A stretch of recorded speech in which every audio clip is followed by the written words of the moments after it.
சைந்தவி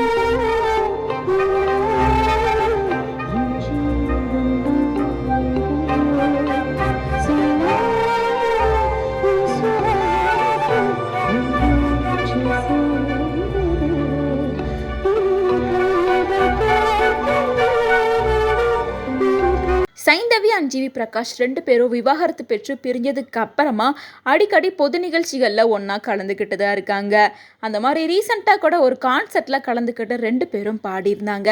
அதை தொடர்ந்து இப்போ 2 பேரும் ஒரு அவார்ட் ஃபங்க்ஷனில் ஒரே மேடையில் கலந்துக்கிட்டு இருக்காங்க. 22வது சென்னை சர்வதேச திரைப்பட விழாவில் நேற்று விருது வழங்கப்பட்டுச்சு. இந்த விழா கடந்த டிசம்பர் 12ஆம் தேதி ஸ்டார்ட் பண்ணி டிசம்பர் 19ஆம் தேதியோட நடந்து முடிஞ்சிருக்கு. மேலும் இந்த விருது சிறந்த திரைப்படம், சிறந்த நடிகர் நடிகைகள், இசையமைப்பாளர்கள், பாடகர்கள் அப்படின்னு மொத்தம் 26 பிரிவுகளில் விருதுகள் வழங்கப்பட்டுச்சு.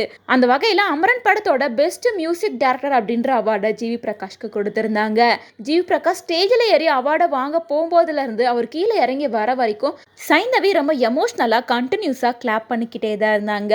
அது மட்டும் இல்லாம சைந்தவியை ஒரு பாட்டு பாட சொல்லும் போது ரொம்ப எமோஷனலா திரைப்படத்துல இருந்து உன்னாலே என் ஜீவன் அப்படின்ற பாட்டை பாடியிருப்பாங்க.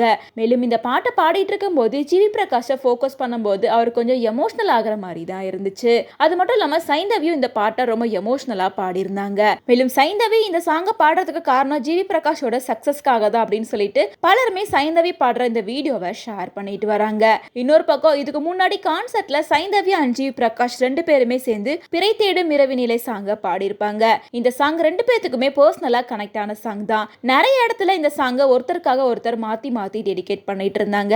சோ டிவோர்ஸ்க்கு அப்புறமா இந்த சாங் அவங்க பாடினது ரொம்பவே வைரலா இருந்துச்சு. மேலும் சைந்தவி ஜிவி பிரகாஷோட இந்த டிவோர்ஸை பத்தி ரீசெண்டா ஜிவியோட அம்மா கிட்ட கேட்கும் போது அவங்க என்ன சொல்லியிருந்தாங்கன்னா, சைந்தவி ஜிவி 2 பேரும் பிரிஞ்சது எனக்கும் வருத்தமா தான் இருக்கு. அவங்க திரும்ப ஒன்னு சேரணும், சைந்தவி வீட்டுக்கு வரணும் அப்படின்னு தான் நானும் ஆசைப்படுறேன். அவங்க 2 பேரும் போன்ல பேசிட்டு தான் இருக்காங்க. இன்னைக்கு வரைக்கும் நல்ல ஃப்ரெண்ட்ஸா தான் இருக்காங்க.